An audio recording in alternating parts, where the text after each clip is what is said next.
മേടിച്ചു വെച്ചിരിക്കുന്ന മെലാമിൻ പാത്രങ്ങളൊക്കെ എടുത്ത് ദൂരെ കളയണം. നല്ല കത്തി മാത്രമേ മേടിക്കാവൂ.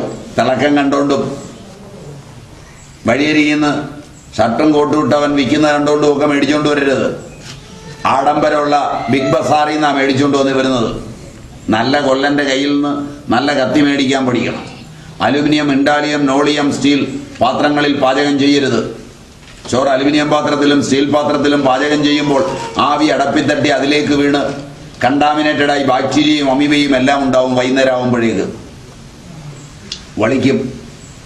കലത്തിലും കൽച്ചട്ടിയിലും ഉണ്ടാക്കുമ്പോൾ അലുമിനിയം പാത്രത്തിൽ ഉണ്ടാക്കുന്ന കൂട്ടാനും മറ്റും തീ വലിച്ചാൽ തിളനിക്കും. കൽച്ചട്ടിയിൽ ഉണ്ടാക്കുന്ന കൂട്ടാൻ വാങ്ങി താഴെ വെച്ചാലും തിളച്ചുകൊണ്ടിരിക്കും. കണ്ടിട്ടില്ല?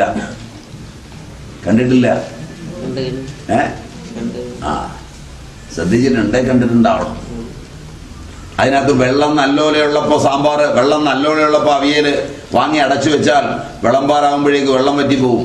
അത് പ്രിസർവ്ഡ് ആവും.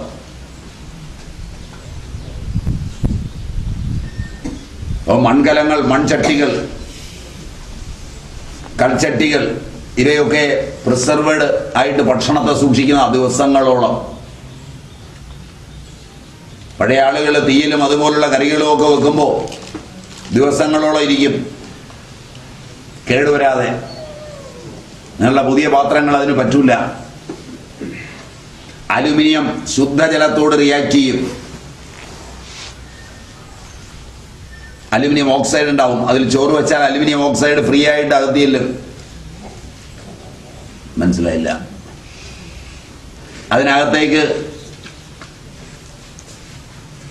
പാളംപുളിയും കുടംപുളിയും തക്കാളിയും വേവിക്കുമ്പോൾ അലുമിനിയം സിട്രേറ്റും അലുമിനിയം ക്ലോറൈഡും അലുമിനിയം ക്ലോറേറ്റും എല്ലാം ചെല്ലും. അലുമിനിയത്തിന്റെ എല്ലാ സോൾട്ടും ട്യൂമർ ആക്ടിവിറ്റി ഉള്ളതാണ്. ആധുനിക കാലത്ത് കാണുന്ന ട്യൂമറുകളും ക്യാൻസറുകളും അലുമിനിയത്തിന്റെ സംഭാവനയാണ് അധികവും. അതുകൊണ്ട് അവ വന്നവരെങ്കിലും ഇത് ഒഴിവാക്കണം. പ്രഷർ കുക്കർ ഉൾപ്പെടെ അലുമിനിയം കോൺസ്റ്റിപ്പേഷൻ ഉണ്ടാകും. പുതിയ തലമുറയിലെ പിള്ളേര് കക്കൂസി പോവില്ല. നിങ്ങൾ മുതിർന്നവർ തന്നെ വീട്ടിൽ അലുമിനിയം പാത്രമാണെങ്കിൽ വിരലിട്ടൊക്കെ ആ മലമെടുത്ത് കളയുന്നത്. അല്ലാതെ സ്വച്ഛന്തമായി പോവില്ല. അപ്പൊ തന്നെ രോഗമാണെന്ന് തീരുമാനിക്കണം. പഴയ കാലത്താണെങ്കിൽ കാർന്നമാര് നോക്കും മലബന്ധമുണ്ടോന്ന്. അതിന് വേണ്ടത് ചെയ്യും. അത് ദീർഘകാലം മലബന്ധം ഇരിക്കുമ്പോൾ ബ്രെയിനൊക്കെ ഡെഫിക്കേറ്റിംഗ് സെന്റർ എല്ലാം തട്ടിപ്പോവും. SNM കോംപ്ലക്സ് മാറി മറിയും. ഇതൊക്കെ അറിയാതെ എവിടെയെങ്കിലും ഇരിക്കുന്ന കളസം ഇട്ടവൻ ബയോകെമിസ്ട്രി പഠിച്ചു, പതോളജി പഠിച്ചു, മറ്റത് പഠിച്ചു, മണ്ണാങ്കട്ട പഠിച്ചു എന്ന് പറഞ്ഞ് അവൻ ഏതെങ്കിലും കമ്പനി ഉണ്ടാക്കിയ മരുന്ന്, ഏതെങ്കിലും റപ്പ് പറഞ്ഞു കൊടുത്തത് എഴുതി തന്നാൽ ഉടനെ നിങ്ങളുടെ ആരോഗ്യം രക്ഷപ്പെടുമെന്ന് വിചാരിക്കുന്ന വൈദ്യശാസ്ത്രത്തെയും നിങ്ങളെയും ഒന്നിച്ച് കാഴ്ച ബംഗ്ലാവിലേക്ക് മാറ്റേണ്ട കാലമായി. ഇവരൊക്കെ ഇടുന്ന കയ്യും കാലും വെച്ച വർഗം.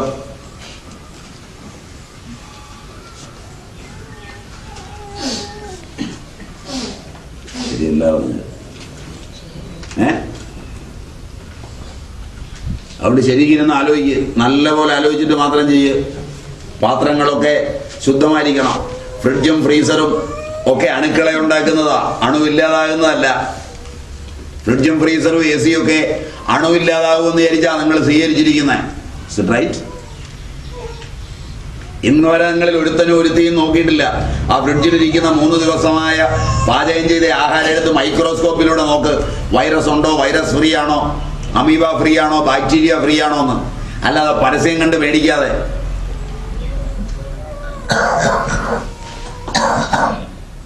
തിരിച്ചാ ധരിച്ചിരിക്കുന്ന ആണോ? വിദ്യാഭ്യാസമുള്ള നിങ്ങൾ തിരിച്ചാ ധരിച്ചിരിക്കുന്ന. ആരെങ്കിലും ഒരുത്തം വിചാരിക്കുന്നുണ്ടോ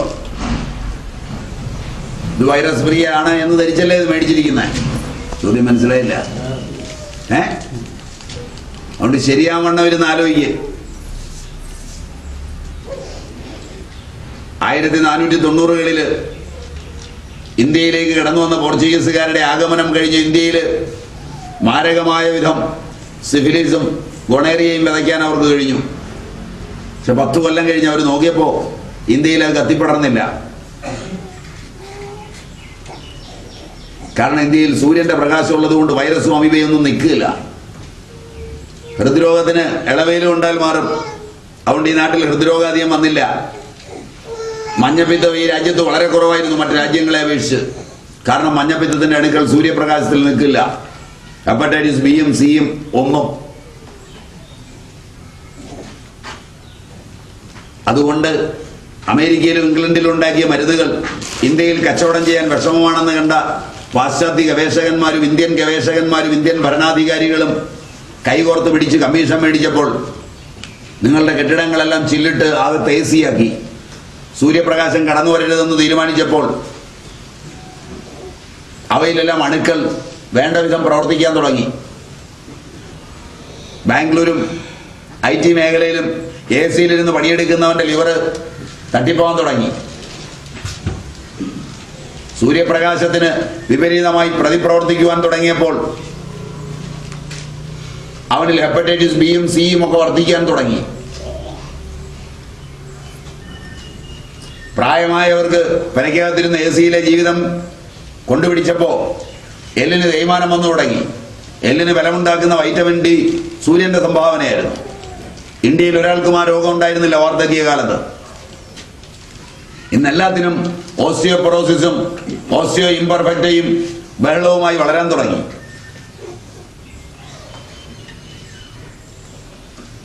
വല്ലതും പറഞ്ഞാൽ മനസ്സിലാവുമോ? അമേരിക്കയിലും ഇംഗ്ലണ്ടിലും സൂര്യപ്രകാശം ഇല്ല. ഇവിടുത്തെ സന്ധ്യാസമയത്തിന്റെ വെളിച്ചമേ അവിടെയുള്ളൂ. അവിടെ നടമാടിയിരുന്ന രോഗത്തിന് അവിടെ ഉണ്ടാക്കിയ മരുന്ന് ഇന്ത്യയിൽ കൊണ്ടുവന്ന് കച്ചവടം ചെയ്യണമെന്ന് തീരുമാനിച്ചത്. അതിന് പാകത്തിന് അമേരിക്കയെ പോലെ ഉണ്ടാക്കുക കെട്ടിടങ്ങൾ, അതേ രീതിയിൽ ജീവിതം തുടരുക. അമേരിക്കയിൽ നിന്ന് സായിപ്പും മദാമയും വന്നാൽ ഇവിടെ എത്തിക്കഴിയുമ്പോൾ നൂലുബന്ധമില്ലാതെ എല്ലാം പറിച്ചു കളഞ്ഞ് കടൽ തീരത്തൂടെ നടക്കുക. ഇന്നലെ അങ്ങനെ നടന്ന ഇന്ത്യക്കാരൻ ഇപ്പോ അങ്ങനെ അല്ലാതെ നടക്കുമ്പോൾ അത് കാണാൻ പോയി നോക്കുകയും ചെയ്യുക. വിവരം കെട്ട വർഗം. ശരിയല്ല.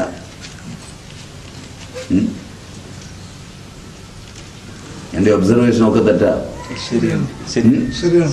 ശരിക്കും ഒന്ന് ആലോചിച്ച് നോക്ക്. എന്നിട്ട് മര്യാദയ്ക്ക് ആരോഗ്യത്തിന് നേരാവണ്ണം ജീവിക്കാൻ നോക്ക്. അല്ലാതെ ഉള്ള മരുന്നും കുണ്ടാമണ്ടിയും മേടിച്ച് കഴിക്കാൻ നോക്കാതെ. ആരോഗ്യത്തിനൊരു ജീവിത രീതിയുണ്ട്. ആ ജീവിത രീതി ആരോഗ്യം, അല്ലാതെ ആശുപത്രിയും മരുന്നുമല്ല. ഒരു നിവൃത്തിയില്ലെങ്കിൽ മാത്രമേ രണ്ടിനെയും സമീപിക്കാവൂ. മൈദ തുടരുത്. ഗോതമ്പിന്റെ തവിടുമുമിയും കളഞ്ഞ് നാരില്ലാത്ത ഭാഗം മാത്രം എടുത്ത് അതുകൊണ്ട് തന്നെ കുടല് പോവും. അതിൽ അലോക്സാൻ എന്ന് പറയുന്ന ഒരു കെമിക്കൽ ചേർത്ത് സോഫ്റ്റ് ആക്കുമ്പോൾ സോഫ്റ്റ്നറായി ചേർക്കുന്ന അലോക്സാൻ ബ്രെയിനെ ബാധിക്കുന്നതും പിറ്റ്യൂട്ടറിയെ നശിപ്പിക്കുന്നതും ബീറ്റാ കോശങ്ങളെ കൊന്നുകളയുന്നതുമാണ്. ഗർഭകാലത്ത് ബേക്കറി ഉപയോഗിച്ചിട്ടുണ്ടെങ്കിൽ കുഞ്ഞിന് ഏറെ താമസിയാതെ പ്രമേഹം ഉണ്ടാവും. ഏതാണ്ട് 480-ൽ പര അവതാരങ്ങളുള്ളതാണ് maida. Bun, cake, biscuit, rusk, noodles, സേമിയെ, അടപ്രഥമനുള്ള അട, വീട്ടിലേക്ക് വറക്കാനുള്ള കൊണ്ടാട്ടം മുഴുവൻ, കശുവണ്ടി, ബിരിയാണി റൈസ് എല്ലാം മൈദയാണ്. എന്തോ എല്ലാം നോക്കുന്നു. കശുവണ്ടിയും ബിരിയാണി റൈസും പറഞ്ഞാണോ? കശുവണ്ടിയും ബിരിയാണി റൈസും പറഞ്ഞാണോ? ട്രെയിനിൽ പോകുമ്പോൾ ഒരു പാക്കറ്റ് കശുവണ്ടി വാങ്ങിക്കുക. പുറത്ത് എഴുതി വെച്ചിരിക്കുന്ന കശുവണ്ടി എല്ലാം ഒരുപോലെ ഇരിക്കും. ലോകത്തിൽ ഏത് കശുമാവാണ് എല്ലാം ഒരുപോലെ ഇരിക്കുന്ന കശുവണ്ടി വരുന്നു. കോമൺ സെൻസ് ഉണ്ടായാലും എല്ലാം ഒരേ വലിപ്പം, ഒരേ രീതിയിൽ കുണ്ടി നീണ്ടത്. ഇത്ര കൃത്യമായിട്ട് കശുവണ്ടി ഉണ്ടാക്കി ഏത് നാട്ടിലെ കശുമാവായത്? ചോദ്യം മനസ്സിലായില്ല. ചോദ്യം പിടികിട്ടില്ല എന്ന് തന്നെയല്ല. ഈ കശുവണ്ടി നിങ്ങൾക്ക് എത്ര രൂപയ്ക്കാകില്ലേ? 120 രൂപ കിലോ. 80 രൂപ നിങ്ങളുടെ വീട്ടിൽ വന്നെടുക്കും കശുവണ്ടി തൊണ്ടോടുകൂടി. ഈ ആഴ്ചത്തെ വില സെറ്റ് റൈറ്റ്. കശുവണ്ടി വിറ്റൊരു ആരും ഇതിനകത്തില്ലേ?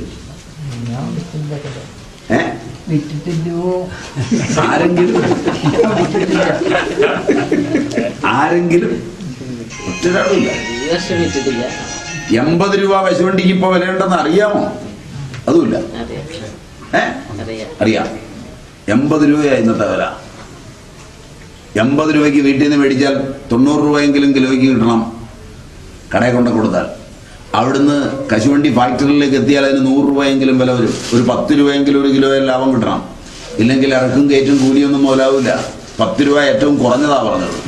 100 രൂപയ്ക്ക് അവിടെ എത്തിയാൽ 1 കിലോ കശുവണ്ടി തല്ലി പൊട്ടിച്ചാൽ 200 ഗ്രാം കശുവണ്ടി പരിപ്പ് കിട്ടില്ല. 1 കിലോ 100 രൂപയ്ക്ക് മേടിച്ചത് കശുവണ്ടി പരിപ്പ് വിൽക്കണമെങ്കിൽ 500 രൂപയ്ക്ക് വിൽക്കാൻ പറ്റുള്ളൂ. മനസ്സിലായില്ല? പിടികിട്ടിയില്ല കണക്ക്. ആ കശുവണ്ടി പരിപ്പ് നിങ്ങൾക്ക് 120 കിട്ടുക എന്ന് പറഞ്ഞാൽ ആദ്യം കശുവണ്ടി പരിപ്പാണോ നോക്കണ്ടേ? പിന്നെ നിങ്ങൾ സൂര്യനമ്പൂരിപ്പാടിന്റെ വർഗമായതുകൊണ്ട് ഇന്ദുലേ ഇല്ലെങ്കിൽ മാധവി ആയാലും മതി നൽകാൻ.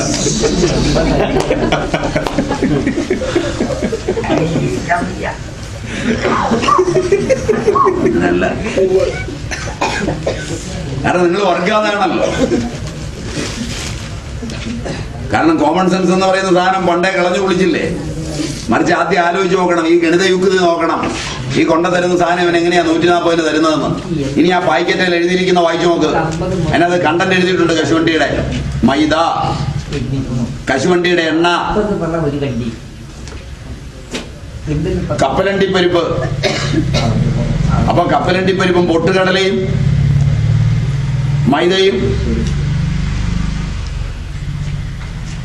ഒക്കെ അരച്ച് അണ്ടിനെയും ചേർത്ത് കൃത്യമായി അച്ചിനകത്തുണ്ടാക്കി പാക്ക് ചെയ്തതാണ് ഈ സാധനം. അതിൽ എഴുതി വെച്ചിട്ടുണ്ട്. പക്ഷെ വായിക്കാൻ കയ്യിൽ ലെൻസ് വേണം ആ സമയം. ചില ബാങ്കിന്റെ പേപ്പർ പിടിക്കാൻ കൊണ്ടിരുന്ന പോലെ ബാങ്ക് ലോൺ തരും, വന്ന് നമ്മോട് വാചകം അടിക്കും. സൂട്ടും കോട്ടും ഒക്കെ ഇട്ടവൻ, തയ്യും ഒക്കെ കെട്ടിയാ വരുന്നേ, ഫയലും ഒക്കെ ആയിട്ടാ വരുന്നേ. ഇരുന്ന് അവനങ്ങ് വാചകം അടിക്കുമ്പോ നിങ്ങൾ വണ്ടി മേടിക്കാനായാലും നിങ്ങൾ ലോൺ എടുക്കാനാണെങ്കിലും ഈ 32 പേപ്പറിലും ഒപ്പിടുകയുള്ളൂ. വായിക്കില്ല. കാരണം വായിക്കാൻ പറ്റുകയില്ലാതെ എഴുതിയിരിക്കുന്നത് ഉറുമ്പിന്റെ വലിപ്പത്തിലാ. ലെൻസ് ഒന്നും കൊണ്ടൊന്ന് വായിച്ച് അന്നേരം ഒപ്പിടാൻ പോകില്ല. കാശും ആവശ്യമാ. ഇവൻ പറഞ്ഞൊക്കെ സത്യമാണെന്ന് ഓർത്ത് ഒപ്പിട്ട് കൊടുക്കും. 1 കൊല്ലോ 2 കൊല്ലോ കഴിഞ്ഞ് വീട് ജപ്തി ചെയ്യാൻ വരുമ്പോൾ ഭാര്യയും മക്കളും ഭർത്താവും കൂടി കെട്ടിത്തൂങ്ങും. അങ്ങനെയായി ആത്മഹത്യ ഉണ്ടാകുന്നത്. അല്ലാതെ ആവശ്യത്തിന് ലോൺ എടുത്തതല്ല. അതൊക്കെയാ ഈ നാട്ടിലെ കാർഷിക ലോണും മറ്റതും മറിച്ചതും ഒക്കെ. പലിശയേ ഇല്ലാന്ന് പറഞ്ഞാൽ ഒപ്പിടിച്ച് മേടിച്ചോണ്ട് പോയെ. ചില ബാങ്കൊക്കെ ഇതിന് വളരെ മിടുക്കന്മാരുവാ. എന്ന് പറഞ്ഞ പോലെ ഈ ഭക്ഷണത്തിന്റെ പുറത്ത് എഴുതി വെച്ചിരിക്കുന്ന കുനുകുനാന്ന് അത് മേടിച്ച് ഞണ്ണുന്നതിന് മുമ്പ് വായിക്കണം. അതിൽ കണ്ടന്റ് എന്താണ്? ആരോ റൂട്ട് ബിസ്ക്കറ്റ്. പേര് കേട്ടാൽ തോന്നും കൂവപ്പൊടിയാണെന്ന്. പക്ഷെ അതിനകത്ത് കൂവപ്പൊടി എന്നൊരു കണ്ടന്റ് ഇല്ല. കണ്ടന്റ് അവിടെ എഴുതിയിട്ടുണ്ട്. അതിൽ വേറെ എല്ലാ സാധനവും ഉണ്ട്. മൈദയുണ്ട്, പക്ഷെ കൂവപ്പൊടി ഇല്ല. പിന്നെ ആരോ റൂട്ടെന്ന് എഴുതിയിരിക്കുന്നതോ അതതിന്റെ ട്രേഡിനെയും രജിസ്റ്റർ ചെയ്തിരിക്കുന്നത് ആരോ റൂട്ടെന്നാ. ഇതൊക്കെ തിന്നേച്ച് രോഗം മാറാൻ നടന്നാൽ ഇത് വല്ലതും കഴിക്കുന്നവരൊന്നും ഇതിനകത്തോട്ട് കയറരുത്. നിങ്ങൾ പൊങ്ങച്ചക്കാരാ. നല്ല പാക്കറ്റ് കണ്ടാൽ തിന്നാതിരിക്കാൻ പറ്റില്ല. മനസ്സിലായില്ല? അമേരിക്കയിലെ സായിപ്പും മദാമ്മയും തൂർന്നത് കളയാൻ അമേരിക്കയ്ക്ക് മടി വന്നു കഴിഞ്ഞാൽ അത് മുഴുവൻ നല്ല പഞ്ചസാര ലായനിയിൽ വരട്ടി നല്ല വർണ്ണക്കടലാസിൽ ട്രൈപ്പാക്കിൽ പൊതിഞ്ഞ് കേരളത്തിലേക്ക് വിട്ടു കഴിഞ്ഞാൽ അത് പൊളിച്ച് മക്കളുടെ വായി കൊടുത്ത് കടലാസ് നിൽക്കുന്ന പെണ്ണുങ്ങളുള്ള കാലമായത്. കാരണം അതിനകത്ത് വിദ്യാഭ്യാസം. Is it true? അതിന്റെ കണ്ടന്റ് ഒന്ന് വായിച്ചു നോക്കാൻ, അത് എന്ത് ചെയ്യുമെന്ന് നോക്കാൻ, കഴിക്കാവുന്നതാണോ എന്ന് നോക്കാൻ അപ്പി കുടിക്കുന്ന കാലം ശരിയല്ല. കുപ്പിക്കകത്ത് അപ്പി കിട്ടും.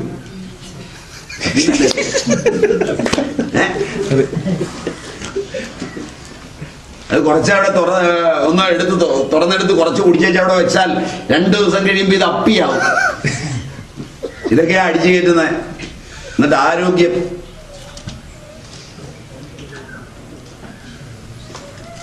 അതൊക്കെ കഴിക്കുന്നവരുടെ മരുന്ന് വാങ്ങരുത്. ഈ വക സാധനങ്ങൾ ഏതുമായി നിങ്ങൾക്ക് ബന്ധമുണ്ടോ? കൊഴുക്കട്ട, ഇടിയപ്പം, പുഴുക്കലരിപ്പുട്ട് തുടങ്ങി ഈ നാട്ടിൽ മര്യാദയ്ക്ക് പാരമ്പര്യത്തിൽ കഴിച്ച സാധനങ്ങൾ കഴിക്കാൻ മനസ്സുള്ളവരും മര്യാദയ്ക്ക് അതിന് അധ്വാനിക്കാൻ സമയമുള്ളവരും മടി പിടിക്കാത്തവരും നല്ല ആഹാരം വീട്ടിലുണ്ടാക്കി കഴിക്കാൻ വീട്ടിൽ ആളുള്ളവരും അല്പം വിറക് എത്തിക്കാൻ മനസ്സുള്ളവരും ഒക്കെ ആണെങ്കിൽ മാത്രമേ മരുന്ന് മേടിക്കാൻ ഇവിടെ നിൽക്കാവൂ. നിങ്ങളുടെ പൊങ്ങച്ചത്തിന് പറ്റിയ മരുന്നൊന്നും ഇവിടെയില്ല.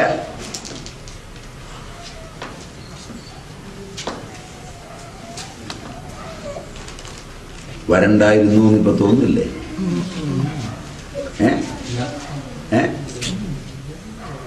അബദ്ധായി എന്ന് തോന്നില്ലേ?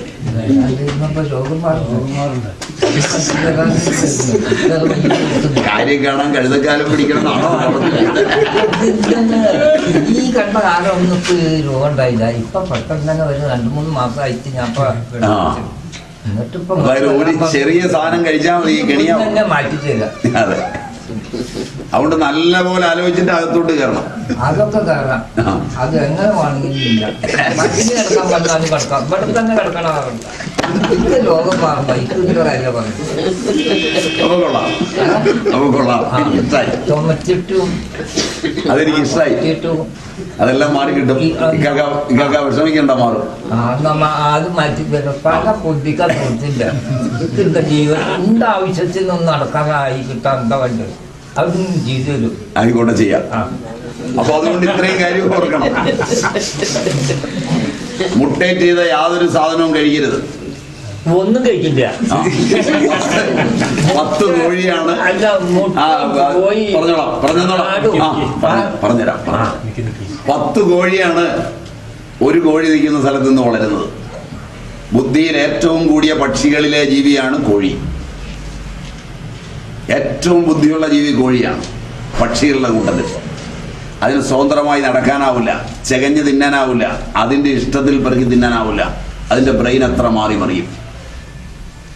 അടുത്ത് നിൽക്കുന്നതിനെ അത് കൊത്തിക്കൊല്ലും. കൊല്ലാതിരിക്കാൻ, സ്വന്തം ശരീരം കൊത്തി മുറിക്കാതിരിക്കാൻ ചുണ്ട് കണ്ടിച്ചാ വളർത്തുന്ന നാമക്കല്ലില് ഒരു വർഗം. ചുണ്ട് കണ്ടിച്ചാ വില കുറയുന്നതുകൊണ്ട് ഇപ്പോൾ കോണ്ടാക്ട് ലെൻസാണ് വെക്കുന്നത്. വന്നാൽ മതി, ഞാൻ കൊണ്ടുപോയി കാണിക്കാം. കോണ്ടാക്ട് ലെൻസ് എടുത്തിട്ടായി മാംസം വിൽക്കാനായിട്ട് പോകുന്നത്. 27 ദിവസം കൊണ്ട് വികസിപ്പിച്ചെടുത്തതാണ്. 40 ദിവസം വരെ തിന്നാം. 40 കഴിഞ്ഞാൽ നാരായി.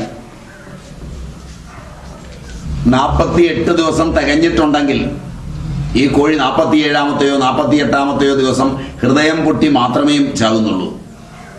ഒരെണ്ണം അല്ലാതെ ചാകുന്നില്ല. 48 ദിവസത്തിനപ്പുറത്തേക്ക് പോവുകയുമില്ല. ഇങ്ങനൊരു സാധനമാണ് നിങ്ങളുടെ ഇന്നത്തെ മുഖ്യപക്ഷം. ഒന്ന്, അതിൻ്റെ അകത്തുണ്ടാകുന്ന കോപതാപാദികൾ നിങ്ങളുടെ ബ്രെയിനെ എങ്ങനെ ബാധിക്കും? കോഴി, ബ്രോയിലർ മുയല്, ബ്രോയിലർ കോഴി മുതലായവർ തിന്നവരുടെ കുട്ടികളിൽ കാണുന്ന ഓട്ടിസം, മുതലായവരുടെ കുട്ടികളിൽ കാണുന്ന വൈകല്യങ്ങൾ, മുതലായവരുടെ കുട്ടികൾ 5 വയസ്സിലും 4 വയസ്സിലും കാണിക്കുന്ന രതിവൈകൃതങ്ങൾ, മാസ്റ്റർബേഷൻ തുടങ്ങിയ പരിപാടികൾ 5ഉം 4ഉം വയസ്സേ ഉള്ളൂ കുഞ്ഞിന്. വീട്ടുകാർക്ക് നാണക്കേട് കൊണ്ടിരിക്കാൻ പറ്റൂല. കാണുന്ന ആളുകളുടെ മുഖത്ത് തുപ്പൽ, അടിക്കൽ, ഇടിക്കൽ, ഇതൊക്കെ കണ്ടിട്ടെങ്കിലും മുമ്പ് ഈ വീട്ടിൽ ഇങ്ങനെയുള്ളത് ഉണ്ടായില്ല. ഇപ്പൊ ഈ ബ്രോയിലർ ചിക്കൻ മേടിച്ച് ഫ്രിഡ്ജിലോട്ട് വെച്ച് തിന്നാൻ തുടങ്ങിയപ്പോൾ മുതലാണെന്ന് ചിന്തിക്കാനുള്ള കോമൺ സെൻസ് എങ്കിലും ഉണ്ടാകാതെ വീണ്ടും കോഴിയെ വാങ്ങിച്ചു കൊടുക്കുന്ന നിങ്ങളെ വറുത്തു കൊടുക്കേണ്ട സമയമായില്ലേ? ഒന്ന് ആലോചിച്ച് നോക്ക്. അല്പം കോമൺ സെൻസ് ഉണ്ടായാൽ മതി. ഒരെണ്ണത്തിന് പോലും ഇതില്ല. അതുകൊണ്ട് ഈ സാധനം തിന്നരുത്. ഫോറിനിൽ പോയി അധ്വാനിച്ചിട്ട് വന്നവൻ കാശിന്റെ ഹുങ്ക് കൊണ്ട് ഭാര്യയും വിളിച്ച് 5 സ്റ്റാർ ഹോട്ടലിലോട്ട് കയറി അവൾക്ക് കോഴിയും പൊറോട്ടയും മേടിച്ചു കൊടുത്ത് ഇവൻ സുലൈമാനി അടിച്ച് അവിടെ ഇരിക്കുമ്പോൾ, കാരണം ഇവൻ അധ്വാനിച്ച പണമായതുകൊണ്ട് പറയും എനിക്കൊരു സുലൈമാനി അത് മതി. ശരിയാണോ? ഇവിടെ അടിച്ച് തീറ്റ കഴിഞ്ഞാൽ ഉടനെ അവന്റെ കരണത്തൊന്ന് കൊടുത്ത് ഡ്രൈവറുടെ കൂടെ പോകും. അതിന് പിന്നെ കരഞ്ഞുകൊണ്ട് കിടക്കുകയും ഇനി അങ്ങ് സന്യാസം സ്വീകരിച്ച് കളയാമെന്ന് വിചാരിച്ച് രുദ്രാക്ഷമാല ഇടാനായിട്ട് പല സ്വാമിയും സമീപിക്കുകയും ചെയ്യുമ്പോൾ സ്വാമി പോലും വിചാരിക്കും ഞാനും ഇങ്ങനെ ഒന്നാണ്.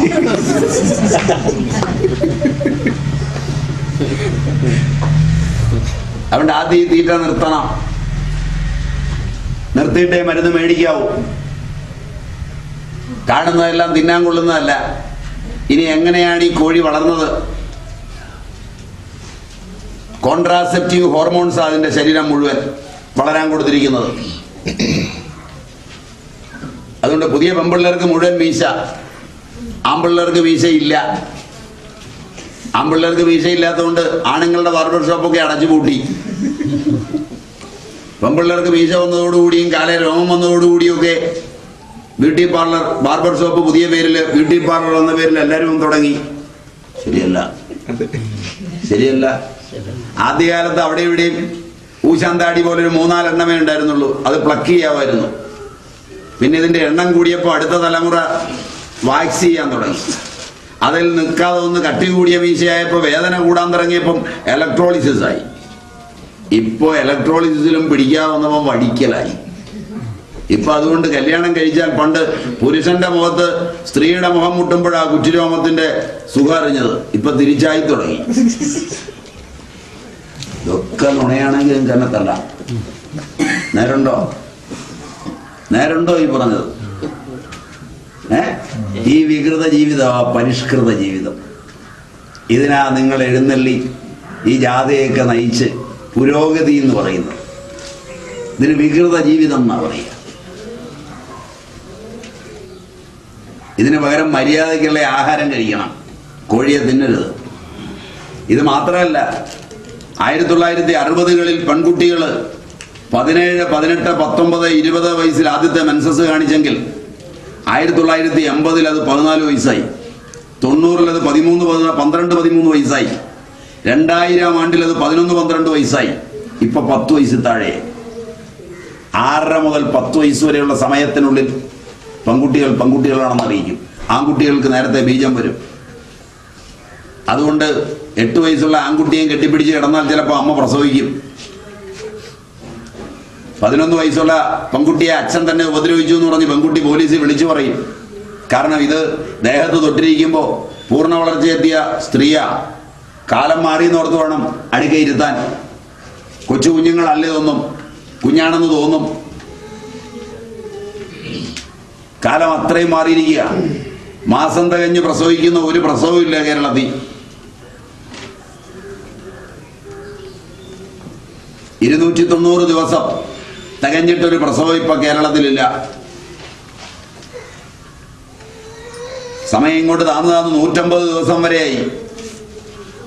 ആശുപത്രി നാണക്കേടിന് പരസ്യവും കൊടുക്കാൻ തുടങ്ങി. ഞങ്ങളുടെ ആശുപത്രിയിൽ 150 ദിവസം കൊണ്ട് പൂർണ്ണ വളർച്ചയെത്തിയ കുഞ്ഞിനെ പ്രസവിച്ചു. കഴിഞ്ഞ ആഴ്ചയിലുണ്ടായിരുന്നു. കേമമായിട്ടാണ് വിചാരിച്ചിരിക്കുന്നത്. ആയുസ്സും അത്രയും കുറയും. അത് ഈ സാധനമൊക്കെ തിന്നിട്ടാ. കാരണം മൈറ്റോസിസ് വേഗത്തിലാണ്. ഒരു കോഴി പൂർണ്ണ വളർച്ചയെത്താൻ 27 ദിവസമേ എടുത്തുള്ളൂ എന്ന് പറഞ്ഞാൽ അതിന്റെ മൈറ്റോസിസ് 2 കൊല്ലം എടുത്ത സ്ഥാനത്ത് 27 ആയെങ്കിൽ അത് കഴിക്കുന്നവന്റെ മൈറ്റോസിസ് എത്ര വേഗവും? കോശത്തിന്റെ ട്രില്യൺ പ്രവർത്തനങ്ങളിൽ എങ്ങനെ ഇത് പ്രവർത്തിക്കും? ഇതൊക്കെ പഠിപ്പുള്ള നിങ്ങൾക്ക് ചിന്തയില്ല, അറിയില്ല. നേരത്തെ പറഞ്ഞ 20 ട്രില്യൺ, 20 കഴിഞ്ഞ് 18 പൂജ്യം ഇടുന്നിടത്തോളം ദ്രുതഗതിയിലുള്ള കർമ്മങ്ങൾ ചെയ്യുന്ന ഈ കോശങ്ങൾ, ഈ മൈറ്റോസിസ് ഗതിവേഗം കൂട്ടുന്ന കോൺട്രാസെപ്റ്റീവ് ഹോർമോൺസ് മുഴുവൻ കൊടുത്ത സാധനം. 40% കേരളത്തിന്റെ വന്ധ്യത. ഈ കോൺട്രാസെപ്റ്റീവ് ഹോർമോൺ അകത്തേക്ക് ചെല്ലുന്നത്.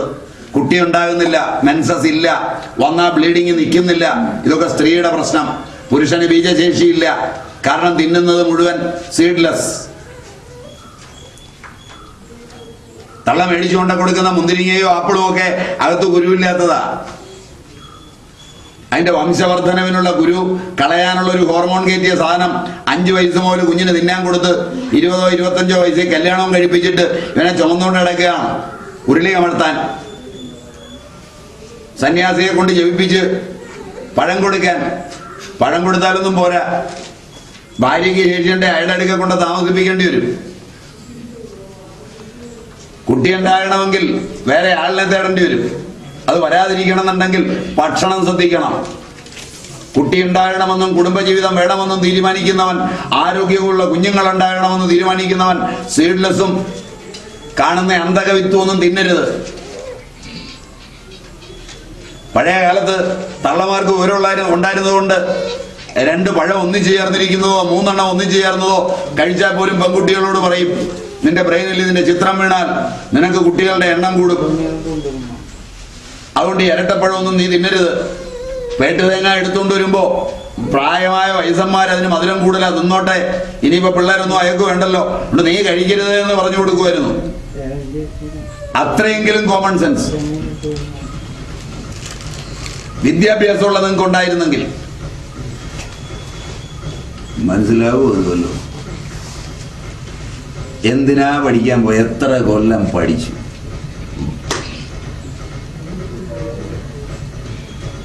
ഉടുത്തൊരുങ്ങാനും അണിയാനും കണ്ണാടിക്ക് മുമ്പിൽ തിരിഞ്ഞും മറിഞ്ഞും നോക്കാനും നരച്ചാൽ അത് മുഴുവൻ കറപ്പിക്കാനും ഒക്കെ അല്ലാതെ കാലണയുടെ വിവരമുള്ള വർഗമാണോ നിങ്ങൾ? എന്തിനായി മരുന്ന് മേടിക്കാൻ രാവിലെ വന്ന്?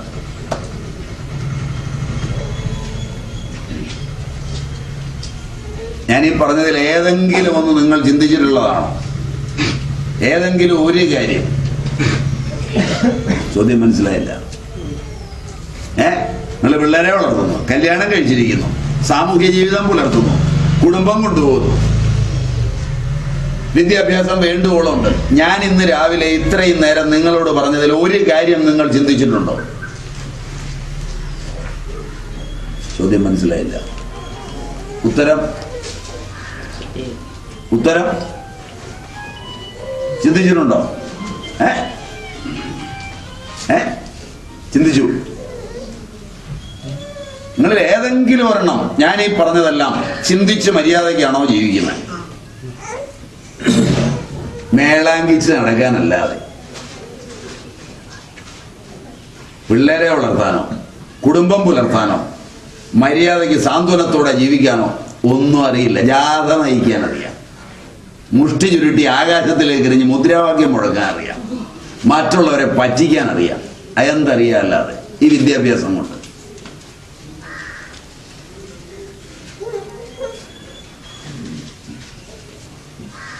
കടുങ്കയാണോ ഞാൻ ചോദിച്ചത്?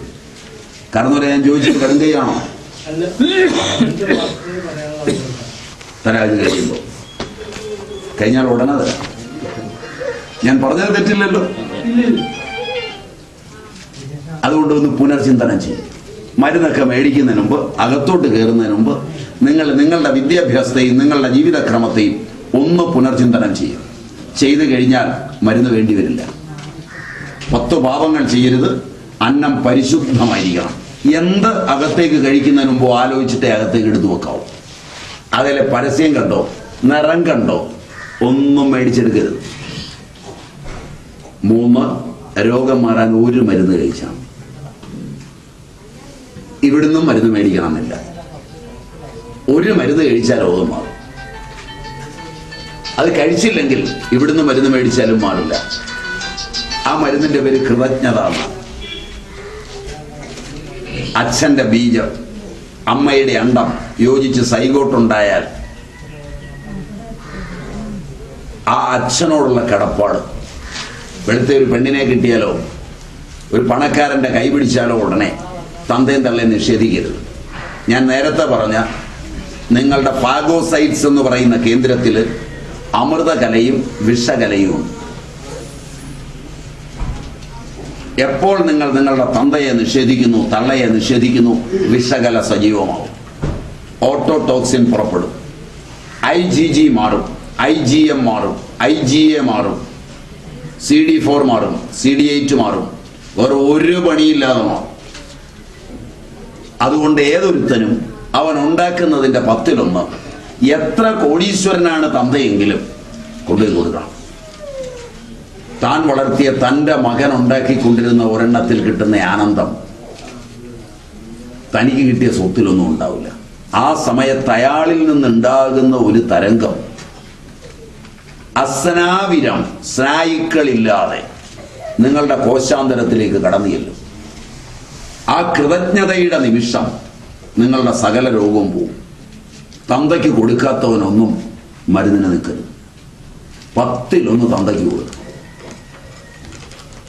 തന്ത കോടീശ്വരനാണോ, കാശ് എന്നൊക്കെ കൂടുതലുണ്ടോ, അതൊന്നും ചിന്തിക്കാൻ നിങ്ങൾക്ക് അവകാശമില്ല.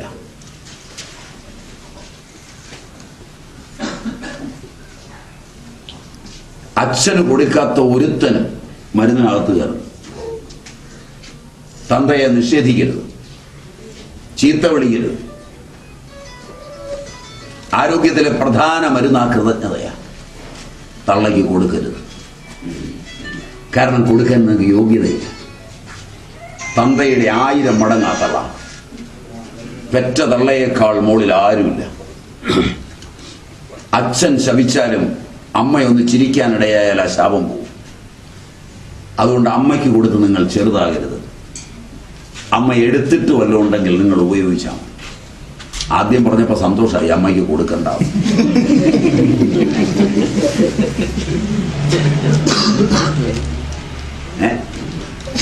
ശരിയല്ല. എന്നോട് നിങ്ങൾക്ക് ദേഷ്യം വരുന്ന കാര്യം ഞാൻ ഈ ഇടയ്ക്ക് പറയുന്ന നുറുങ്ങാണ്. അത് നിങ്ങളുടെ നെഞ്ചില് ഇട്ടി വെട്ടുന്ന പോലെ കയറാനാണ് ഞാൻ പറയുന്നത്. അതില്ലെങ്കിൽ നിങ്ങളിതൊന്നും വിശ്വസിക്കില്ല. അതുകൊണ്ട് അച്ഛനും അമ്മയ്ക്കും കൊടുക്കണം, കൃതജ്ഞത ഉണ്ടാവണം. അച്ഛനോടും അമ്മയോടും മാത്രം പോരാ, ലോകത്തെവിടെ അന്നം ഉണ്ടാക്കുന്നു അവരോട് മുഴുവൻ കൃതജ്ഞത ഉണ്ടാകണം. കമ്പ്യൂട്ടറിന്റെ കീബോർഡിൽ നിന്നും ഒന്നും ഉണ്ടാവില്ല. കുറെ പേപ്പർ എടുത്ത് വട്ടമിട്ടാൽ ഒന്നും ഉണ്ടാവില്ല. ഈ മണ്ണിൽ ജീവനെ നിലനിർത്തുന്നത് അന്നം ഉൽപ്പാദിപ്പിക്കുന്നവനാണ്. അന്നം ഉണ്ടാക്കുന്നവൻ, അന്നം ചുമക്കുന്നവൻ, അന്നം പാചകം ചെയ്യുന്നവൻ, ഇവരോടൊക്കെ നന്ദിപൂർവ്വം പെരുമാറും. അന്നത്തിന്റെ മഹത്വം അറിയണം. നിങ്ങളും നിങ്ങളുടെ പിള്ളേരും കഴിക്കുന്ന അന്നം വേറൊരുത്തൻ്റെ വേർപ്പാണെങ്കിൽ അവനെ നിങ്ങൾ പുച്ഛിക്കുമ്പോൾ, അവനെ ചീത്ത വിളിക്കുമ്പോൾ, അവൻ അർഹിക്കുന്നത് കൊടുക്കാതിരിക്കുമ്പോൾ, നിങ്ങളുടെ മക്കൾ അവനെ കളിയാക്കുമ്പോൾ, അവൻ്റെ ശരീരം ഒന്ന് തപിച്ചാൽ, ഒന്ന് വേർത്താൽ നിങ്ങളുടെ മക്കളുടെ പ്ലേറ്റ്ലെറ്റ് മാറും, WBC മാറും. അതിന് വലിയൊരു അവിടെ എവിടെയോ കൊണ്ടുപോയാൽ ബ്ലാസ്റ്റ് കൂടിയത് കൊണ്ട് ALL M2 എന്നൊക്കെ എഴുതിങ്ങി തരാനേ പറ്റുള്ളൂ. അത് അവൻ തപിച്ചിട്ടാണ് ആ പനി പോകാത്തത്. മരുന്ന് കഴിച്ചാൽ മാറില്ല. അവൻ സമാധാനിക്കണം. അതുകൊണ്ട് നന്ദി, എവിടുന്ന് വെള്ളം കുടിച്ചാലും അന്നം കഴിച്ചാലും മറക്കാതെ നന്ദി ഉണ്ടാവണം. പലരുടെയും മരുന്ന് കഴിച്ചിട്ടാണ് വരുന്നത്. എന്നെ കാണുമ്പോൾ മണിയടിക്കാൻ ആ ഡോക്ടറെ ഈ ഡോക്ടറെ ഒന്നും ചീത്ത വിളിക്കരുത്. ആധുനിക വൈദ്യശാസ്ത്രവും ആയുർവേദവും ഹോമിയോപ്പതിയും ഒക്കെ കഴിച്ചിട്ടുണ്ടാവും. അവരോടൊക്കെ കൃതജ്ഞത വേണം. ഫലിച്ചില്ലെങ്കിൽ അത് നിങ്ങളുടെ ഭാഗ്യദോഷമാണ്. ഞാൻ അവരൊക്കെ തന്ന മരുന്ന് നിങ്ങളിൽ പ്രവർത്തിക്കണമേ എന്ന് പ്രാർത്ഥിച്ച്, കഴിയുന്നിടത്തോളം മരുന്നില്ലാതിരിക്കണമേ എന്ന് ആഗ്രഹിച്ചാണ് മരുന്ന് തരുന്നത്. അല്ലാതെ അവരോട് മത്സരിച്ചൊന്നുമല്ല ഞാൻ തരുന്നത്. എന്നെക്കാൾ പഠിപ്പുള്ളവരായിരിക്കും അവരെല്ലാം.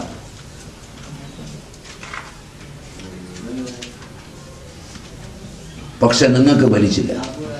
അതിന് ഞാൻ പറഞ്ഞ കാരണങ്ങളെല്ലാം കാണും.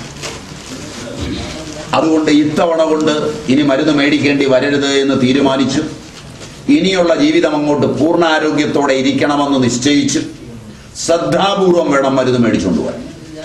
ഒരാളെയും നിന്ദിക്കരുത്. ആലോചിച്ചിട്ടേ അകത്തേക്ക് കയറാം. കൃതജ്ഞത ശരീരം മുഴുവൻ വഴിഞ്ഞൊഴുകണം. കുടുംബത്തിൽ സ്നേഹം നിലനിൽക്കണം. മര്യാദാമസൃണമായി മരുന്നെടുത്തു കൊടുക്കണം. മരുന്ന് ഭക്ഷണവുമായി 15 മിനിറ്റിൻ്റെയെങ്കിലും വ്യത്യാസം പുലർത്തണം. മരുന്നും തമ്മിൽ 5 മിനിറ്റെങ്കിലും വ്യത്യാസം പുലർത്തണം. ലോകരെ ബോധ്യപ്പെടുത്താൻ വേണ്ടി ലേക്ക് ഷോറിലെയും അമലയിലെയും അമൃതയിലെയും പട്ടേലിൻ്റെയും വൈദ്യമഠത്തിൻ്റെയും മരുന്നുകൾ മേടിച്ചു വെച്ചിടത്ത് സ്വാമിയുടെ മരുന്നില്ലേ എന്ന് ചോദിക്കുന്നത് കേട്ട് മേടിച്ചുകൊണ്ട് വയ്ക്കാനായിട്ട് കൊണ്ടുപോകരുത്. കൊടുക്കാനാണെങ്കിലേ കൊണ്ടുപോകും. സമയത്തെടുത്ത് കൊടുക്കണം. സമയത്ത് ആഹാരം കൊടുക്കണം. തൃപ്തികരമായി കൊടുക്കണം. വഴക്കുണ്ടാക്കാതെ കൊടുക്കണം. എടുത്തെറിയാതെയും വഴക്കുണ്ടാക്കാതെയും കഴിക്കണം. വേണ്ടാന്ന് പറഞ്ഞ് കഴിക്കരുത്. ഇത്രയെല്ലാം പാലിക്കണം. നിങ്ങൾ അകത്തേക്ക് കയറുമ്പോൾ ഞാൻ മരുന്നെടുക്കും.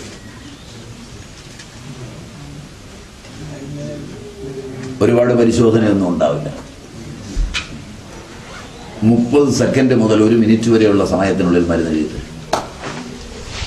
നിങ്ങൾ വിഷമിക്കും. കഴിക്കാവോ? മുഴുവൻ പറഞ്ഞില്ലല്ലോ. എൻ്റെ കാവൽ മാലാഖ കൂടെയുള്ളപ്പോൾ നിങ്ങളെ കാണുമ്പോൾ എൻ്റെ പഠിപ്പ് എന്നെ ഓർമ്മിപ്പിക്കുന്നതാണ് ഞാൻ എഴുതി തരുന്നത്. അതിന് വെറുതെ നിങ്ങളെ വാചകടിച്ച് കളിപ്പിക്കേണ്ട കാര്യമൊന്നുമില്ല. അവിടെ സിമ്പിളായിട്ട് പണി കഴിയും. ചിലപ്പോൾ അപൂർവം ചില ചോദ്യങ്ങൾ ചോദിക്കും. അതിനുള്ള ഉത്തരം സത്യസന്ധമായി പറയണം. എഴുതി തന്ന മരുന്നുകൾ നല്ല വൃത്തിയുള്ള സ്ഥലത്ത് സൂക്ഷിച്ചു വെക്കണം. വൃത്തിയായി എടുത്തു കഴിയണം. ഇത്രയൊക്കെ പാലിച്ചാൽ രോഗം മാറും. എഴുതിത്തരുന്ന മരുന്നുകളിൽ ഉത്തമം പറിച്ചെടുക്കുന്ന മരുന്നാണ്, കമ്പനി മരുന്നുകളല്ല. ഏറ്റവും നല്ല മരുന്നുകൾ പറിച്ചെടുക്കുന്നവയാണ്. മുക്കുറ്റി, തിരുതാളി, നിലംപരണ്ട, നിലപ്പന തുടങ്ങിയ മരുന്നുകളാണ് ഉത്തമ മരുന്നുകൾ. അവ പറിച്ചെടുക്കണം. ഒരു മരുന്ന് പറിച്ചാൽ 2 എണ്ണം വെച്ച് പിടിപ്പിക്കണം. ചെടിയോട് പ്രാർത്ഥിച്ചിട്ടേ പറിച്ചെടുക്കാം. ഭൂമിയിൽ മനുഷ്യനേക്കാൾ സൂക്ഷ്മമായ ജീവനുള്ളത് ചെടിക്കും ഭൂമിക്കുമാണ്. ഭൂമിക്ക് ജീവനില്ലെന്നും മനുഷ്യന് ജീവനുണ്ടെന്നും ഈ മനുഷ്യനെ മുഴുവൻ വളർത്തുന്ന ഭൂമിക്ക് ജീവനില്ലെന്നുള്ള നിങ്ങളുടെ കണ്ടെത്തൽ അഹങ്കാരമാണ്. അതുകൊണ്ട് വിനയാന്വിതമായി വേണം ചെടികളോട് പെരുമാറാൻ. 5 മുക്കുറ്റിയും 5 കുരുമുളകും മതിയാവും ഏത് കൂടിയ ലങ് ഫൈബ്രോസിസും മാറാൻ. എത്ര ബീറ്റാകോശം നശിച്ച പ്രമേഹവും മുക്കുറ്റിയിൽ മാറി കിട്ടും. ഏത് വലിയ സ്ക്വാമസ് സെൽ കാർസിനോമയും ഒരു പെരിങ്ങലത്തിന്റെ വേരരെ ചടയുണ്ടാക്കി കഴിച്ചാൽ മാറും. പഴയ കാലത്ത് സ്ത്രീകളിൽ ഏറ്റവും കൂടുതൽ സ്ക്വാമസ് സെൽ കാർസിനോമ വരുന്നത് സർവിക്സിലായിരിക്കുമെന്ന് നല്ലപോലെ മനസ്സിലാക്കി സർവിക്സ് സ്മിയർ ദുഷിക്കാതിരിക്കുവാൻ അറിയുന്ന പഴയ വല്യമ്മമാർ പ്രസവം കഴിഞ്ഞാൽ ഉടനെ ഒരു വേരൻ്റെ, പെരിങ്ങലത്തിൻ്റെ, വട്ടപ്പലത്തിൻ്റെ എല്ലാം ഒരേ സാധനമാണ്, വേര് അരി ചേർത്തര ചടയുണ്ടാക്കി കൊടുക്കുമായിരുന്നു. വേത് അനത്തി കുളിപ്പിക്കുമായിരുന്നു. ആ പരിപാടിയൊക്കെ നിർത്തിയിട്ട് പുതിയ ആശുപത്രി പ്രസവമൊക്കെ തുടങ്ങിയപ്പോൾ അഹങ്കാരത്തോടുകൂടി പുതിയ തരം നാപ്കിൻസുമൊക്കെ അണിഞ്ഞ് സുഖമായി തുള്ളിച്ചാടി നടന്ന കാലങ്ങളിൽ ഇന്ന് കൊല്ലം മുതൽ തിരുവനന്തപുരം വരെയുള്ള മുഴുവൻ സ്ത്രീകളെയും സർവിക്സ് പരിശോധനയ്ക്ക് വിധേയമാക്കിയ RCC കണ്ടെത്തിയത് 100% സർവിക്സ് സ്മിയർ മലിഗ്നൻ്റ് ആണെന്ന്. ഒരാളെങ്കിലും ക്യാൻസർ ഇല്ലാത്തതില്ലാണ്. നിങ്ങളിൽ ആരുടെ കാര്യം എടുത്താലും മിക്കവാറും അങ്ങനെയായിരിക്കും. വെള്ളപ്പോക്ക്, മഞ്ഞ നിറത്തിലുള്ള പോക്ക് ഒക്കെയായി മാരകമായ രോഗങ്ങളിലേക്ക് വീഴുകയും പുരുഷൻ അത് വഹിച്ച് മറ്റ് ആളുകൾക്ക് കൊണ്ടുകൊടുക്കുകയും ഒക്കെ ചെയ്യുന്ന ഒരു സാമൂഹ്യ പരിതസ്ഥിതിയിലാണ് ജീവിക്കുന്നത്. അതിന് പഴയ വല്യമ്മമാർ അന്ന് അരച്ചു കൊടുത്തതാണിന്ന് കീമോ കഴിഞ്ഞു പോലും വരുന്ന രോഗികൾക്ക് ഞങ്ങൾ കൊടുക്കുന്നത്. നിങ്ങളിൽ വിദ്യാഭ്യാസം ഉള്ളവരുണ്ടെങ്കിൽ, വായിച്ചാൽ മനസ്സിലാകുമെങ്കിൽ, സൈറ്റോളജി പഠിച്ചിട്ടുണ്ടെങ്കിൽ കമ്പ്യൂട്ടറിൽ കാണിച്ചു തരാം. തെളിവുകൾ സഹിതം മാറിയത് എന്ന് തന്നെയല്ല, ആ ചെടിയുടെ വേര് കൃഷ്ണസ്വാമി രാജ എന്ന അമേരിക്കയിൽ നിന്ന് താമസിക്കുന്ന സയന്റിസ്റ്റ് വഴി in vivo in vitro study കഴിഞ്ഞ് ഇറക്കുമതി ചെയ്ത സർവിക്സ് സ്മിയറിൽ പരീക്ഷിച്ച് ഹീല സെല്ലിൽ ഉൾപ്പെടെ എങ്ങനെ പ്രവർത്തിക്കുന്നു എന്നുള്ളതും നിങ്ങൾക്ക് കണ്ടു മനസ്സിലാക്കാം. ബ്ലഫ് ചെയ്യാൻ പറഞ്ഞതല്ല. ഇതിനെന്നെ കാണാൻ വരിക പോലും വേണ്ട. നിങ്ങളുടെ നാട്ടിലെല്ലാം നിൽക്കുന്ന പഴയ കാലത്ത് പറമ്പ് മേടിക്കാൻ പോകുമ്പോൾ മണ്ണ് കച്ചവടത്തിനല്ല വാങ്ങിച്ചിരുന്നത്, മാഫിയകളുള്ള കാലമല്ല. അമ്മ ഒരു പറമ്പ് നല്ലതാണോ എന്ന് നോക്കിയിരുന്നത് അതിൽ പെരിങ്ങലം നിപ്പുണ്ടോ എന്ന് നോക്കിയ. ആയിരക്കണക്കിന് രോഗങ്ങൾക്ക് ഫലപ്രദമായി ഔഷധം ആയുർവേദത്തിന്റെ ക്ലാസിക് ഗ്രന്ഥങ്ങളിൽ നിന്നല്ല, കേരളത്തിലെ വല്യമ്മമാരിൽ നിന്നാണ്. അവർക്കറിയുന്ന അറിവിന്റെ ഒരംശം പോലും നിങ്ങളുടെ വിദ്യാസമ്പന്നർക്കില്ല. അതാദ്യം മനസ്സിലാക്കണം. വിനയമുണ്ടാകണം.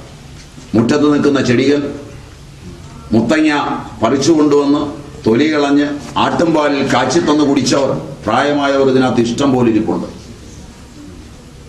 ഒരു കിടക്കയുടെ തോടെടുത്ത് പൊടിച്ച് മോരിൽ ഗ്ലാസ് പാത്രത്തിൽ ഒഴിച്ചു വെച്ച്, കാരണം ഇരുമ്പോ പിച്ചളയോ സ്റ്റീലോ പാത്രത്തിനകത്ത് ഒഴിച്ചു വെച്ചാൽ കടുക്ക പ്രതിപ്രവർത്തിക്കും, സ്റ്റീൽ അതിൽ ഉരുകിച്ചേരും. അതിനാണ് ഗ്ലാസ് പാത്രത്തിൽ ഒഴിച്ചു വെച്ച് രാവിലെ കുടിപ്പിച്ച് വയറിളക്കിയിട്ടുള്ള തള്ളമാരെ നിങ്ങളിന്ന് മറന്നുപോയിട്ടുണ്ടാവും. അങ്ങനെ മുറ്റത്ത് ചെത്തിയും ചെമ്പരത്തിയും ഒക്കെ വെച്ച് പിടിപ്പിച്ച് ആ ചെത്തിപ്പൂവും ചെമ്പരത്തിപ്പൂവും പറിച്ച് തേങ്ങാപ്പാലിൽ അരച്ചു കലക്കി കാച്ചി തലയിലും ദേഹത്തും തേപ്പിച്ച് ത്വക്ക് രോഗങ്ങൾ കുട്ടിക്കാലത്തുണ്ടാകാതിരിക്കാൻ, കരപ്പനുണ്ടാകാതിരിക്കാൻ ഒക്കെ പ്രവർത്തിച്ച് അമ്മമാർ ചെയ്തതെല്ലാം വലിച്ചെറിഞ്ഞ് നിങ്ങൾക്ക് ഫോറിനിൽ നിന്ന് പണവും കിട്ടി വന്നപ്പോൾ വീട്ടുമുറ്റത്തെ ചെത്തിയും ചെമ്പരത്തിയും തിരുതാളിയും നിലമ്പരണ്ടയും നിലപ്പനയും കൊത്തിപ്പറിച്ച് വണ്ടിയിൽ നിന്ന് പെട്രോളൂറ്റി കത്തിച്ചു കളയുകയും നിങ്ങളെ പാലൂട്ടി വളർത്തിക്കൊണ്ടുവന്ന തള്ളയെയും തന്തയെയും ഓൾഡ് ഏജ് ഹോമിലേക്ക് തള്ളിവിടുകയും അവർ വളർത്തിയ ഹൃദ്രോഗവും മറ്റും തടയാൻ കഴിവുള്ള പാല് തരുന്ന വെച്ചൂർ പശുവിനെ ചന നിറഞ്ഞു നിൽക്കുമ്പോൾ വെട്ടുകാരന് പിടിച്ചു കൊടുക്കാൻ ഒരുങ്ങുകയും കണ്ട് സഹിക്കാതെ അയൽവക്കത്തെ പ്രായം ചെന്നവൻ ആ മൂത്താര് കഷ്ടപ്പെട്ട് വളർത്തിയതാ ഇങ്ങ് തന്നേക്കൂ എന്ന് പറയുമ്പോൾ ഭാര്യ ഭർത്താവിനെ കണ്ണ് കാണിക്കും. ഭർത്താവ് കയറുമെന്ന് ചോദിച്ചു, അതിനെ അയാൾക്ക് കൊടുത്തേക്കട്ടെ, അയാൾ വില തരാമെന്ന് പറഞ്ഞിട്ടുണ്ട്. വെട്ടുകാരൻ പറഞ്ഞത് 2000 രൂപയാണ്, അയാൾ 2500 തരാമെന്ന് പറഞ്ഞു. അതിൻ്റെ പാല് നമുക്കൊരു ഗ്ലാസ് കൊണ്ടുവന്ന് ഫ്രീ ആയി തരാമെന്ന് പറഞ്ഞു. കൊടുക്കട്ടോ? ഭാര്യ പറഞ്ഞു പാടില്ല, അതിനെ അവൻ അഴിച്ചു കെട്ടുമ്പോൾ നിങ്ങളുടെ തള്ളയുടെ ഓർമ്മ എനിക്ക് വരും, അതുകൊണ്ട് അതിനെ വെട്ടണം. ഇത്തരമൊരു സംസ്കൃതിയിൽ നിന്ന് നിങ്ങൾ വരുമ്പോൾ, എല്ലാവരും എന്നല്ല ഭൂരിപക്ഷവും വരുമ്പോൾ, വീണ്ടും ചെടി വെച്ച് പിടിപ്പിക്കുക, വീണ്ടും അതിന് വെള്ളമൊഴിക്കുക, വീണ്ടും അത് പറിച്ച് കഴിക്കുക ഒക്കെ ചെയ്യണമെന്ന് കേൾക്കുമ്പോൾ നിങ്ങൾക്ക് വിഷമമുണ്ടായിരുന്നു. പക്ഷെ അത് മാത്രമാണ് പരിഹാരം. അത് മാത്രം. അതിന് തയ്യാറാണെങ്കിൽ മാത്രമേ നിൽക്കണ്ടൂ, ഇല്ലെങ്കിൽ നിങ്ങൾക്ക് പോകാം. 2 ഡബിള് ഒരു ലെങ്കോട്ടി വാങ്ങിച്ചാൽ ഫ്രീ കിട്ടുന്ന കാലമാണ്. ശരിയാണോ? പാക്കേജിന്റെ കാലമായത്. ഇവിടെ നിങ്ങൾക്ക് യാതൊരു പാക്കേജും ഇല്ല. ആനുകൂല്യങ്ങളെ പ്രതിയോ പരസ്യത്തിന്റെ പ്രതിയോ നിൽക്കണ്ട. ശരിക്കാലോചിച്ചിട്ട് മനുഷ്യരെ പോലെ ആരോഗ്യത്തോടെ കുടുംബം മൊത്തം ആരോഗ്യത്തിൽ ജീവിക്കണമെന്ന് നല്ല ആഗ്രഹമുണ്ടെങ്കിൽ മാത്രം നിന്നാൽ മതി. ഏതാണ്ട് 2 മണിക്കൂർ 1.5 മിനിറ്റ് നിങ്ങളോട് വർത്തമാനം പറഞ്ഞു. സപ്തസാഗരങ്ങളെ ഉഴുതുമറിക്കുകയും ഗോളാന്തര ജൈത്രയാത്ര നടത്തുകയും ചെയ്ത കാലത്താണ് ഞാൻ നിങ്ങളോട് സംസാരിച്ചത്. ഇത്തരം അന്ധവിശ്വാസം പ്രചരിപ്പിക്കുന്നവനെ കണ്ടാൽ വെടിവെച്ച് കൊല്ലേണ്ടതാണ് എൻ്റെ അഭിപ്രായം. തോക്ക് നിങ്ങൾക്ക് ഇല്ലാത്തത് കൊണ്ടാണ് ഞാനിപ്പോൾ രക്ഷപ്പെട്ടിരിക്കുന്നത്. അതിനും എനിക്ക് അതിശയമൊന്നുമില്ല. ഈ മണിക്കൂറുകൾ ഇത്രയും നിങ്ങളോട് സംസാരിച്ചതിൽ തെറ്റുകളുണ്ടാവും, ശൈലീഭംഗങ്ങളുണ്ടാവും. അതെല്ലാം എൻ്റെതാണ്. ഏതൊരു കാര്യം നിങ്ങൾ പോയി പഠിക്കുമ്പോഴും ഗവേഷണം ചെയ്യുമ്പോഴും തെറ്റാണെന്ന് കണ്ടെത്തിയാൽ 100% എൻ്റെതാണ് ആ സാധനം. നിങ്ങൾക്ക് എന്നെ തല്ലാം, ഫൽസിക്കാം, എന്നും ചീത്ത വിളിക്കാം. പക്ഷെ ഞാൻ പറഞ്ഞതില്ലേ നല്ലത്, അതെൻ്റെ അല്ല. ഒരു വാക്കുപോലും അതിനകത്ത് നല്ലത്, പ്രയോജനപ്രദമായത്, ശാസ്ത്രീയമായത് എൻ്റെ അല്ല, എൻ്റെ പൂർവികരുടെ, എൻ്റെ അച്ഛനമ്മമാരുടെയും എനിക്ക് മുമ്പേ ഈ മണ്ണിൽ ജീവിച്ചു പോയവരുമായ മനുഷ്യ സ്നേഹികളുടെയാണ്. എപ്പോഴെങ്കിലും ഒരു ബഹുമാനം തോന്നിയാൽ എന്നോട് വേണ്ട, അവരോട്. പാരമ്പര്യ ബഹുമാനമില്ലാതെ ഇതിനകത്തേക്ക് കയറുക. പാരമ്പര്യം മാത്രമാണ് അറിവ്, പുസ്തകത്തിലെ അറിവല്ല അറിവ്. പാരമ്പര്യത്തോട് മര്യാദ പുലർത്തുമെങ്കിൽ നിങ്ങളും നിങ്ങളുടെ സന്തതികളും ഒരിക്കലും രോഗത്തിലേക്ക് വീഴില്ല. ആലോചിച്ച് കയറും. ഇനി പറയാം. നിങ്ങളുടെ പ്രഭാഷണം കേട്ടാലേ ഒരുപാട് കാര്യങ്ങൾ ഗ്രഹിക്കാൻ കഴിഞ്ഞിട്ടുണ്ട്. അങ്ങനെയുള്ള സങ്കുചിത താല്പര്യങ്ങൾക്ക് വേണ്ടി അന്ധവിശ്വാസങ്ങളും അനാചാരങ്ങളും പ്രചരിപ്പിച്ച് മാനസികമായ എല്ലാ കഴിവുകളും നഷ്ടപ്പെട്ട ഒരു സമൂഹത്തിലാണ് നാം എല്ലാം ജീവിക്കുന്നത്. അതിൽ നിന്ന് മോചനം കിട്ടാൻ വേണ്ടി സ്വാമിജിയെ പോലുള്ളവരുടെ നൂറുകണക്കിന് സ്വാമിജിമാരുടെ ഒരു ശ്രമകരമായ പ്രവർത്തനമാണ് ഈ കാലഘട്ടത്തിൻ്റെ ആവശ്യം. അതിനുവേണ്ടി ചെയ്യാവുന്നതിൻ്റെ പരമാവധി അങ്ങ് ചെയ്യുന്നുണ്ട് എന്നുള്ളത് മനസ്സിലാക്കിക്കൊണ്ട് തന്നെ അത് കൂടുതൽ അവസരങ്ങൾ മറ്റുള്ളവരിലേക്ക് പകർന്നു കൊടുത്ത് അത് നമ്മുടെ രാജ്യമാകെ പ്രയോജനപ്പെടുത്താൻ ശ്രമിക്കുകകൂടി ചെയ്യുന്നത് ഒരു ശരിയായ ആണ് എന്ന് എനിക്ക് തോന്നുന്നു. അതിനുവേണ്ടി പരമാവധി ചെയ്യണം എന്നാണ് എൻ്റെ അഭ്യർത്ഥന. പരമാവധി ശരി. ശരി, അതുകൊണ്ട് ആലോചിച്ച് നോക്കി കൂടെ വന്നവരും അച്ഛനും അമ്മയും ആക്ടിവിസ്റ്റുകളും ഉണ്ടെങ്കിൽ അവർ മാറിയിരുന്ന് ആലോചിച്ചിട്ട് ഈ കാലഘട്ടത്തിന് നമ്മുടെ ഈ മരുന്നും പരിപാടിയൊക്കെ പറ്റുമോ എന്ന് നോക്കിയിട്ട് പേരെഴുതിയവർ അകത്ത് കയറുക, പേരെഴുതാനുള്ളവർ ആലോചിച്ചിട്ട് മാത്രം പേരെഴുതുക.